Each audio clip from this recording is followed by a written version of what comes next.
Hi hello ನಮಸ್ಕಾರ, ಹೇಗಿದ್ದೀರಾ ಎಲ್ಲರೂ? This is Anamika Moni, welcoming you to be better than before channel. ಇವತ್ತು ನಾನು ಯಾವ್ದ್ರ ಬಗ್ಗೆ ಮಾತಾಡಬೇಕು ಅಂತಿದ್ದೀನಿ ಅಂತಂದರೆ, ಆರೋಗ್ಯ ಅಂದರೆ ಏನು ಅಂತ. ನಾವು ಅಂದ್ಕೊಳ್ತೀವಿ ಜನರಲ್ ಆಗಿ ಹೆಲ್ದಿಯಾಗಿರಬೇಕು, ಚೆನ್ನಾಗಿರಬೇಕು, ಚೆನ್ನಾಗಿ ಊಟ ಮಾಡಬೇಕು, ಅದೇ ಹೀಗೆ ಅಂತೆಲ್ಲ.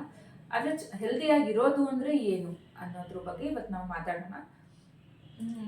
ಜನರಲ್ ಆಗಿ ನಾವೇನು ಅಂದ್ಕೊಳ್ತೀವಿ ಅಂತಂದರೆ, ಹುಷಾರಿಲ್ಲ ಅಥವಾ ಕಾಯಿಲೆ ಬಿದ್ದಿದ್ದಾರೆ ಅಥವಾ ಏನೋ ಸಮಸ್ಯೆ ಅಥವಾ ಏನೋ ಜ್ವರ ಬಂದಿದೆಯೋ ಅಥವಾ ಮೈಕೈ ನೋವಾಗಿದೆಯೋ ಅಥವಾ ಏನಾದರೂ ಕೆಮ್ಮಾಗಿದೆಯೋ ಶೀತ ಆಗಿದೆಯೋ ಆ ಥರದ್ದೆಲ್ಲ ತೊಂದರೆಗಳು ಇಲ್ಲ ಅಂತ ಅಂದರೆ, ಆರಾಮಾಗಿದ್ದಾರೆ ಅಂತ ಅಂದರೆ ನಾವು ಅವರನ್ನ ಆರೋಗ್ಯವಾಗಿದ್ದಾರೆ ಅಂತ ನಾವು ಅಂತೀವಿ ಅಲ್ವಾ ಜನರಲ್ ಆಗಿ. ಆದರೆ WHO ಹೇಳುತ್ತೆ, ನೀವು ಕಾಯಿಲೆಗಳಿಂದ ದೂರ ಇದ್ದೀರಾ ಅಥವಾ ಕಾಯಿಲೆಗಳು ಇಲ್ಲ ಅನ್ನೋದಾದರೆ ಮಾತ್ರನೇ ನೀವು ಆರೋಗ್ಯವಾಗಿದ್ದೀರಾ ಅಂತ ಕನ್ಸಿಡರ್ ಮಾಡೋಕ್ಕಾಗಲ್ಲ. ಹೇಗೆ ಕನ್ಸಿಡರ್ ಮಾಡಬಹುದು ಅಂತ ಅಂದರೆ, ನೀವು ದೈಹಿಕವಾಗಿ, ಮಾನಸಿಕವಾಗಿ, ಜೊತೆಗೆ ಸಾಮಾಜಿಕವಾಗಿಯೂ ನೀವು ಚೆನ್ನಾಗಿದ್ದೀರಾ ಅಂತ ಅಂದರೆ ಮಾತ್ರ ನೀವು ಆರೋಗ್ಯವಾಗಿದ್ದೀರಾ ಅಂತ ಅರ್ಥ. ನಾವು ಜನರಲ್ ಆಗಿ ಹೇಳ್ತೀವಿ, ಫಿಸಿಕಲಿ ನಾವು ಜಾಸ್ತಿ ಕಾನ್ಸಂಟ್ರೇಟ್ ಮಾಡೋದು, ದೇಹ ಚೆನ್ನಾಗಿದೆ ಅಥವಾ ಏನೋ ಕಾಯಿಲೆ ಇಲ್ಲ ಅಂತ ಅಂದರೆ ನಾವು ಚೆನ್ನಾಗಿದ್ದೀವಿ, ಆರೋಗ್ಯವಾಗಿದ್ದೀವಿ ಅಂತ ಹೇಳ್ತೀವಲ್ವಾ. ಆದರೆ ಆ ಥರ ಅಲ್ಲ. ದೈಹಿಕವಾಗಿ ಚೆನ್ನಾಗಿರ್ಬೇಕು, ಮಾನಸಿಕವಾಗಿ ಚೆನ್ನಾಗಿರ್ಬೇಕು, ಸಾಮಾಜಿಕವಾಗಿಯೂ ಚೆನ್ನಾಗಿರ್ಬೇಕು ಅಂದರೆ ಮಾತ್ರನೇ ಆರೋಗ್ಯ ಅಂತ WHO ಪ್ರಕಾರ ಡೆಫಿನೇಷನ್ ಹೇಳೋದು. ದೈಹಿಕವಾಗಂದ್ರೆ ನಿಮ್ಗೆಲ್ಲರಿಗೂ ಗೊತ್ತಾಗಿದೆ, ಹುಷಾರಿಲ್ಲ ಅಂತ ಅಂದ್ರೇನೋ ಅಥವಾ ಯಾವುದೇ ಭಾಗದಲ್ಲಿ ಯಾವುದೇ ನೋವಿಲ್ಲ ಅಂತ ಅಂದ್ರೇನೋ, ಜೊತೆಗೆ ನಮ್ಮ ದೈನಂದಿನ ಚಟುವಟಿಕೆಗಳು ಏನಿದಾವೆ ಅದನ್ನ ಎಫೆಕ್ಟಿವ್ ಆಗಿ ನಾವು ಸರಿದೂಗಿಸ್ಕೊಂಡು ಹೋಗ್ತಾ ಇದ್ದೀವಿ ಅಂತ ಅಂದ್ರೆ ಅದನ್ನ ನಾವು ದೈಹಿಕವಾಗಿ ಚೆನ್ನಾಗಿದ್ದೀವಿ ಅಂತ ಕರಿಬಹುದು. ಅಥವಾ ಮಾನಸಿಕವಾಗಿ ಅಂತ ಅಂದ್ರೆ, ನಮ್ಗೇನೋ ತುಂಬಾ ಚಿಂತೆ ಇಲ್ಲ, ತುಂಬಾ ಬೇಜಾರಿಲ್ಲ, ಅಥವಾ ಕೆಲಸ ಮಾಡ್ಬೇಕು ಅಂತ ಮನಸ್ಸೇ ಇಲ್ಲ, ಆ ಥರದ್ದೆಲ್ಲ ಇಲ್ಲ, ನಾವು ತುಂಬಾ ಖುಷಿಯಾಗಿ ಕೆಲಸ ಮಾಡ್ಕೊಂಡು ಹೋಗ್ತೀವಿ ಅನ್ನೋದೆಲ್ಲ ಆದ್ರೆ, ಮತ್ತೆ ತುಂಬಾ ಏನೋ ತುಂಬಾ ಕಿರಿಕಿರಿ ಆಗೋದು, ತುಂಬಾ ಸಿಟ್ಟು ಬರ್ತಿರೋದು, ಆ ಥರದ್ದೆಲ್ಲ ಇದ್ರೆ ಅದನ್ನ ಮಾನಸಿಕವಾಗಿ ಸಮಸ್ಯೆ ಇದೆ ಅಂತ, ಅಥವಾ ಇದು ಯಾವುದು ಸಮಸ್ಯೆಗಳಿಲ್ಲ ಅಂತಂದ್ರೆ ಮಾನಸಿಕವಾಗಿ ಆರೋಗ್ಯವಾಗಿದ್ದೀರಾ ಅಂತ ಕರಿಬಹುದು. ಸಾಮಾಜಿಕ ಆರೋಗ್ಯ ಅಂತ ಅಂದ್ರೇನು, ನಮ್ಮ ಫ್ಯಾಮಿಲಿಯಲ್ಲಿ ನಮ್ಮ ಸುತ್ತಮುತ್ತ ಯಾರಿರ್ತಾರೆ, ಅಥವಾ ನಮ್ಮ ನೆರೆಹೊರೆಯವರು ನೈಬರ್ಸ್ ಯಾರಿರ್ತಾರೆ, ಅಥವಾ ನಮ್ಮ ಕೊಲೀಗ್ಸ್ ಯಾರಿರ್ತಾರೆ ಸುತ್ತಮುತ್ತ, ನಮ್ಮ ಜೊತೆಲಿ ಕೆಲಸ ಮಾಡೋರು, ಅಥವಾ ನಮ್ಮ ರಿಲೇಷನ್ಸು, ಸಂಬಂಧಿಕರು ಯಾರಿರ್ತಾರೆ, ಅವ್ರ ಜೊತೆ ನಮ್ಮ ಬಿಹೇವಿಯರ್ ಆಗಲಿ, ನಮ್ಮ ಏನು ನಡವಳಿಕೆ ಆಗಲಿ ಚೆನ್ನಾಗಿತ್ತು ಅಂತ ಅಂದರೆ ಅದನ್ನ ನಾವು ಸಾಮಾಜಿಕವಾಗಿ ಚೆನ್ನಾಗಿದ್ದೀವಿ ಅಂತ ಕರಿಬಹುದು.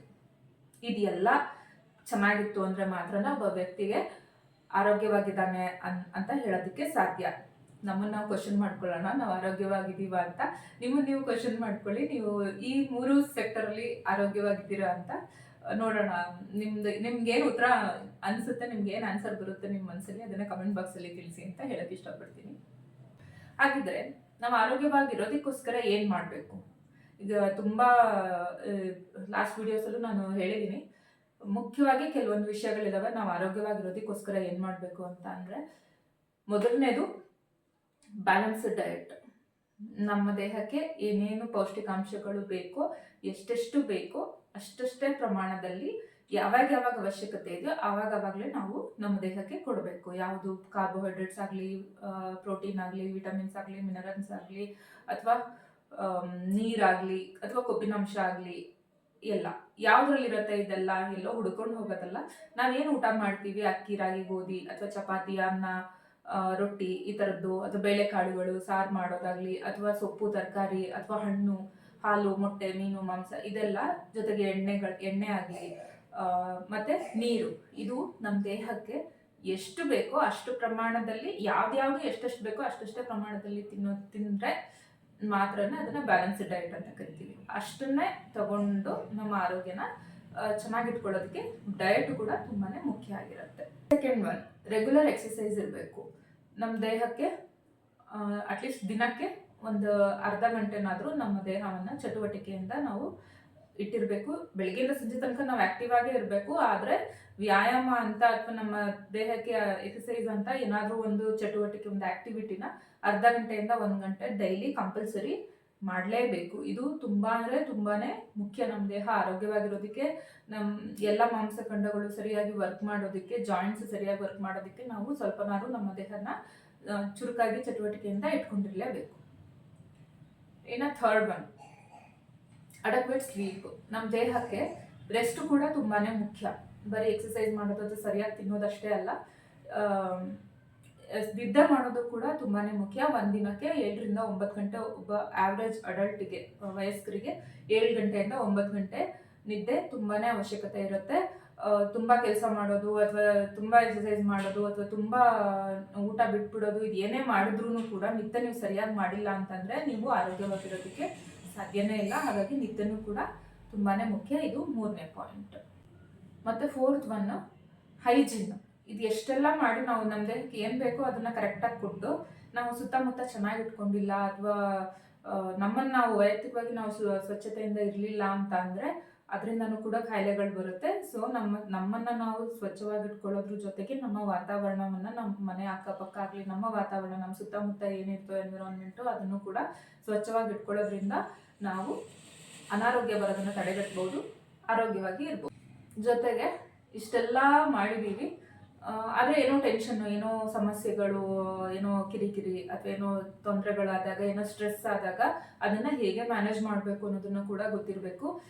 ನಿದ್ದೆ, ಊಟ, ತಿಂಡಿ, ನೀರು, ಎಕ್ಸಸೈಸು ಇದೆಲ್ಲ ಮಾಡಿದ್ರು ಕೂಡ ನಮಗೆ ತುಂಬ ಸ್ಟ್ರೆಸ್ ಇತ್ತು, ಅದನ್ನು ನಾವು ಸರಿಯಾಗಿ ಮ್ಯಾನೇಜ್ ಮಾಡಿಲ್ಲ ಅಂದರೂ ಕೂಡ ಅನಾರೋಗ್ಯ ತೊಂದರೆ ಕಾಡುತ್ತೆ. ಹಾಗಾಗಿ ನಾವು ಆರೋಗ್ಯವಾಗಿರಬೇಕು ಅಂದರೆ ಸ್ಟ್ರೆಸ್ ಮ್ಯಾನೇಜ್ಮೆಂಟ್ ಕೂಡ ತುಂಬಾ ಮುಖ್ಯ. ಅದನ್ನು ಕೂಡ ನಾವು ಹೇಗೆ ನಮಗೆ ಬರೋಂಥ ಸ್ಟ್ರೆಸ್ಸನ್ನು ಮ್ಯಾನೇಜ್ ಮಾಡೋದು ಹೇಗೆ ಅನ್ನೋದನ್ನು ಕೂಡ ನಮಗೆ ಗೊತ್ತಿರಬೇಕು. ಇದಿಷ್ಟೇ ಅಲ್ಲ, ಇದ್ರ ಜೊತೆಗೆ ಸಬ್ಸ್ಟೆನ್ಸ್ ಅಬ್ಯೂಸ್ ಅಥವಾ ಯಾವುದೇ ಕೆಟ್ಟ ಚಟಗಳು ಇರಬಾರ್ದು. ಊಟ ಚೆನ್ನಾಗಿರುತ್ತೆ, ನಿದ್ದೆ ಚೆನ್ನಾಗಿರುತ್ತೆ, ಏನು ಟೆನ್ಷನ್ ಇಲ್ಲ, ಸ್ಟ್ರೆಸ್ ಇಲ್ಲ, ಎಲ್ಲದೂ ಸರಿ ಇದೆ. ಆದರೆ ಕೆಟ್ಟ ಅಭ್ಯಾಸಗಳು, ಕುಡಿಯೋದು ಅಥವಾ ಸ್ಮೋಕ್ ಮಾಡೋದು ಅಥವಾ ಏನೋ ಒಂದು ಡ್ರಗ್ಸ್ ತಗೊಳ್ಳೋದು, ಈ ಥರದ ಅಭ್ಯಾಸಗಳನ್ನ ಮಾಡೋದ್ರಿಂದ ನಮ್ಮ ದೇಹಕ್ಕೆ ನಾವೇ ಅನಾರೋಗ್ಯನ ಇನ್ವೈಟ್ ಮಾಡ್ದಂಗೆ ಆಗತ್ತೆ. ಹಾಗಾಗಿ ನಾವು ಆರೋಗ್ಯವಾಗಿರ್ಬೇಕು ಅಂದರೆ ಈ ಸಬ್ಸ್ಟೆನ್ಸ್ ಅಬ್ಯೂಸಿಂದನೂ ಕೂಡ ನಾವು ಅಥವಾ ನಮ್ಮ ಕೆಟ್ಟ ಚಟಗಳಿಂದನೂ ಕೂಡ ನಾವು ದೂರ ಇರಬೇಕು. ಇದ್ರ ಜೊತೆಗೆ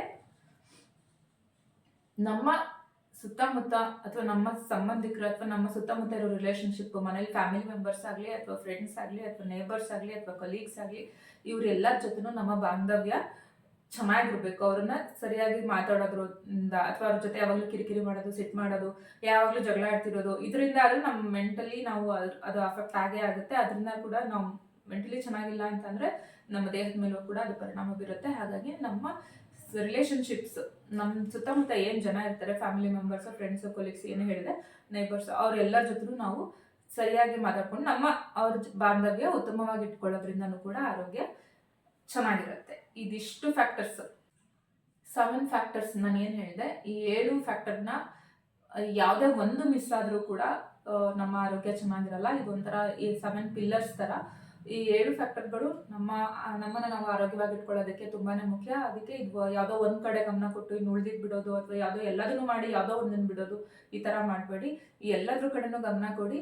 ಎಲ್ಲದನ್ನು ನಿಮ್ಮ ಲೈಫಲ್ಲಿ ಸ್ವಲ್ಪ ಸ್ವಲ್ಪ ಪ್ರಮಾಣದಲ್ಲಿ ಯಾವುದು ಸರಿ ಇಲ್ಲ ಅನ್ನೋದನ್ನ ನೋಡಿಕೊಂಡು ಅದನ್ನು ಸರಿ ಮಾಡ್ಕೊಳ್ಳೋದಕ್ಕೋಸ್ಕರ ಬೇಬಿ ಸ್ಟೆಪ್ಸ್ ಅಂತಾರೆ, ಅಂದರೆ ಸಣ್ಣ ಸಣ್ಣ ಹೆಜ್ಜೆಗಳನ್ನ ಇಡೋದು. ಹಾಗಾಗಿ ನಿಮ್ಮ ರುಟೀನಲ್ಲಿ ಸ್ವಲ್ಪ ಸ್ವಲ್ಪನೇ ಬದಲಾವಣೆಗಳನ್ನ ಮಾಡ್ಕೊಳ್ಳೋದ್ರಿಂದ ಕೂಡ ನಿಮ್ಮ ರುಟೀನಲ್ಲಿ ಇದಿಷ್ಟು ಸ್ಟೆಪ್ಸ್ನ ನೀವು ಸೇರಿಸ್ಕೊಂಡು ನಿಮ್ಮ ಆರೋಗ್ಯವನ್ನು ಉತ್ತಮವಾಗಿ ಇಟ್ಕೊಳ್ಬಹುದು. ಇದಾಗಿತ್ತು ಇವತ್ತಿಂದು ಆರೋಗ್ಯದ ಬಗ್ಗೆ ಮಾಹಿತಿ. ನಿಮಗೆಲ್ಲ ಏನು ಅನ್ನಿಸ್ತು, ಇಷ್ಟ ಆಯಿತು ಅಂತ ಅಂದ್ಕೊಂಡು, ನಿಮ್ಗೇನಾದ್ರು ಇಷ್ಟ ಆದರೆ ಅಥವಾ ಇಷ್ಟ ಆಗಿಲ್ಲ ಅಂದರೆ ದಯವಿಟ್ಟು ಕಮೆಂಟ್ ಬಾಕ್ಸಲ್ಲಿ ತಿಳಿಸಿ ಅಂತ ಹೇಳ್ತಾ, ಯಾರಿಗಾದ್ರೂ ಅವಶ್ಯಕತೆ ಇದ್ದರೆ ಶೇರ್ ಮಾಡಿ, ಹಾಗೆ ಸಬ್ಸ್ಕ್ರೈಬ್ ಮಾಡೋದನ್ನು ಮರಿಬೇಡಿ ಅಂತ ಹೇಳ್ತಾ, that's it for today guys. Thank you so much for watching. This is Anamika Moni signing off. See you in the next video. Bye bye.